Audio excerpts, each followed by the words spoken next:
Noof and Mabruk. What an incredible opportunity to be here at the Left Cafe and the launch of this amazing chapter. And I feel very honored because I've known Noof and she was a graduate from my summer series. So I'm very, very proud to see our graduates do incredible work, not just for the community, not just for Saudi Arabia, but for the world. So I'm very, very proud of Noof, and it's an honor to be here. And I believe, Noof, the topic for today is promise. And this is a very strong word, promise. So you're launching your chapter on a very, very, very strong and powerful step. And I thought today what I would like to do is really give you an insight into promise. And in fact, another one of our graduates in our summer series is called Wad, which means promise. Yes. So I felt very fortunate to be connected in so many ways with Wad. So what I'd like you to think about now is to contemplate, when was the last time in your life you made a promise? Everyone's going silent now.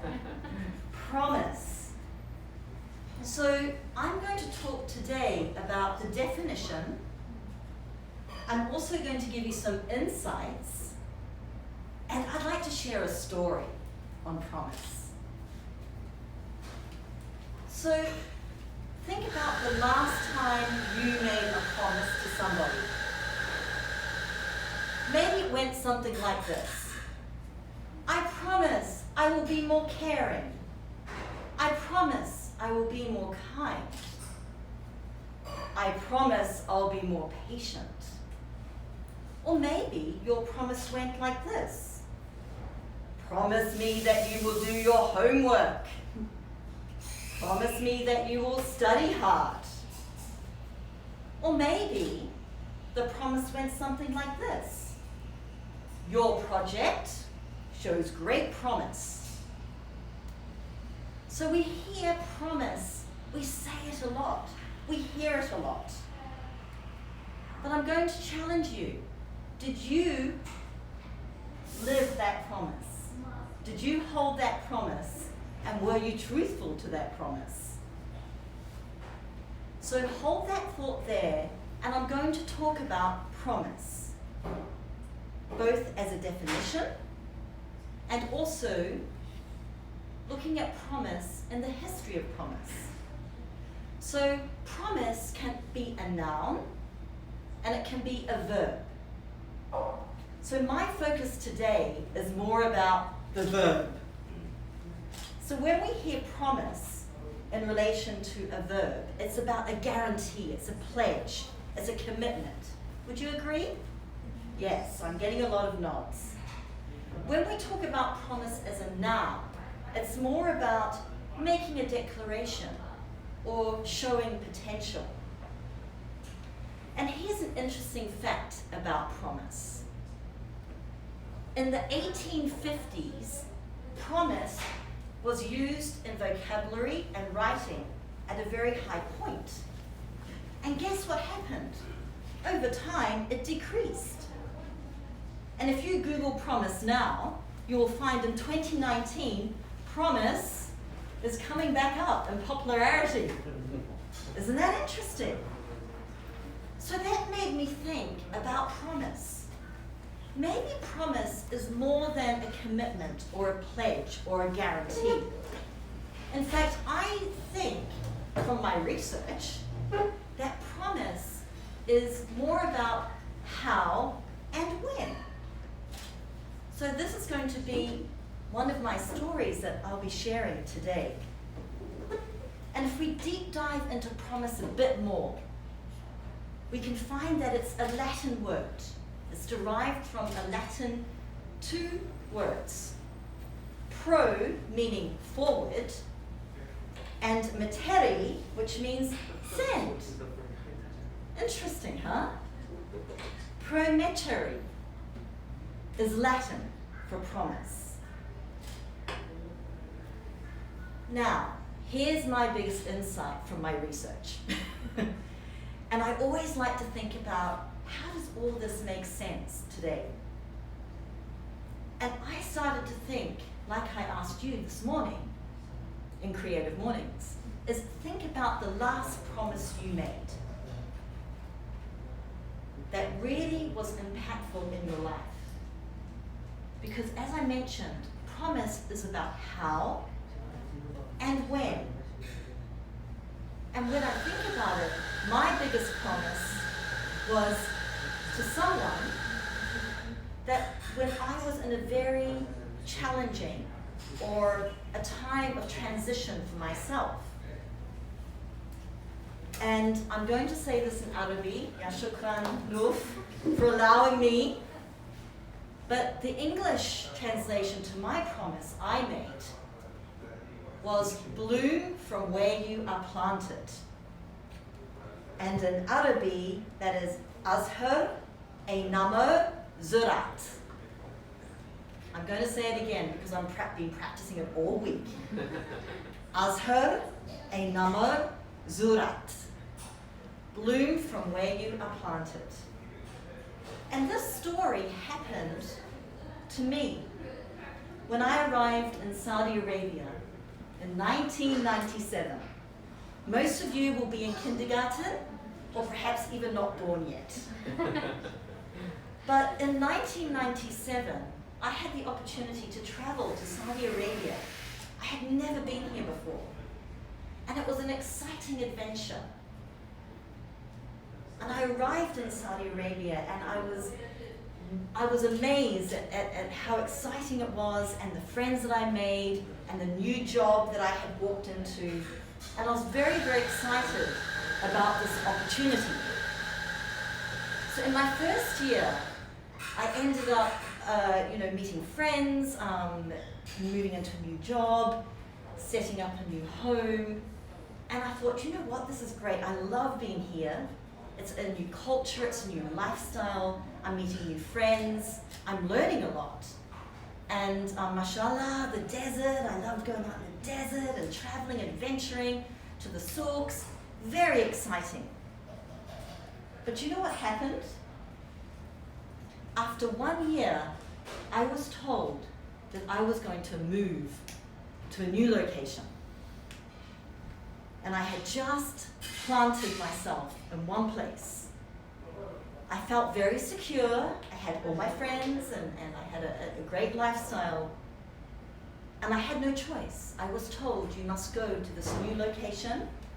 You must not only live there, but you must work there. And so I did. And so I packed everything up again and I moved to a new location. A very remote location, so hours and hours away from my new friends. How do you think I would feel? Yeah, it was a milestone. I was sad. So I packed up my bags, got everything ready, arrived in this new location, and I started to set up my life again. And as I was setting up my new apartment, a plumber arrived to help me set up all the bathroom, the kitchen, yeah, in the apartment. Everyone's nodding. Everyone knows the job of a plumber. And this gentleman came in and helped me set up everything, got everything set. Everything was moving well. Alhamdulillah, there was water, right? Everything was going perfectly. New, but everything was working well. And he turned around to me and he said, you know, why are you looking so sad? And I said, well, I'm come here, it's a new place, I left all my friends behind, I feel unsettled, I don't feel comfortable yet. This poor guy. And in the end, he said to me, look, you know what? Sure, life is, everything changes, but don't worry, you'll meet new friends. You'll meet new friends. I'm going, yeah, but I'm a long way from my real home and I'm here and everything's new. You know how it is. You get in that that situation. And that's when he turned around to me and he said to me, Malesh, this is what I want to tell you. And this is what he said to me. Azhar ein Namo Zurat. Bloom from where you are planted. And he said to me, make a promise. Make a promise that you will, from here, from where you are planted, despite all the challenges, despite what's going on, despite not having your friends around you, that you will continue to bloom from where you are planted. And I promised him. I said, I will. And he lifted my spirits up and he gave me his promise to me. And I took that promise and I promised. Which reminds me about the Latin derivative of promise, right? Paying it forward. Which was promettere, which is forward send.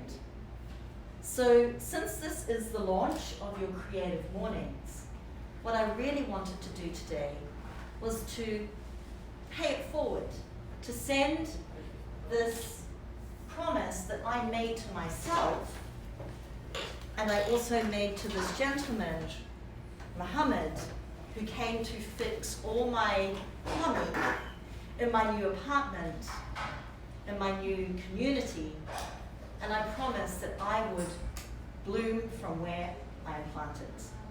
And I'm leaving this message with you today. We're also going to upload it to the Insta feed so that I'm passing this message to you. And why this is so important, this promise that you make to yourself and you make to others around you, is that we are in a world of uncertainty. There's so much chaos. There's so much we don't know. And I think COVID-19 and the pandemic has really given us a shake-up, right? Just like me moving to my new community and feeling unsettled. So I'm really making a promise to you that I will continue to Azhar ein Namo Zurat, bloom from where I am planted. And I'm also asking you to bloom from where you are planted. Azhar ein Namo Zurat. Thank you, ladies and gentlemen. Open for questions if there are any, and I'm going to hand it back over to Nuf. Ya shukran jazilan, masalama. Thank you, Sam. Thank you, Sam.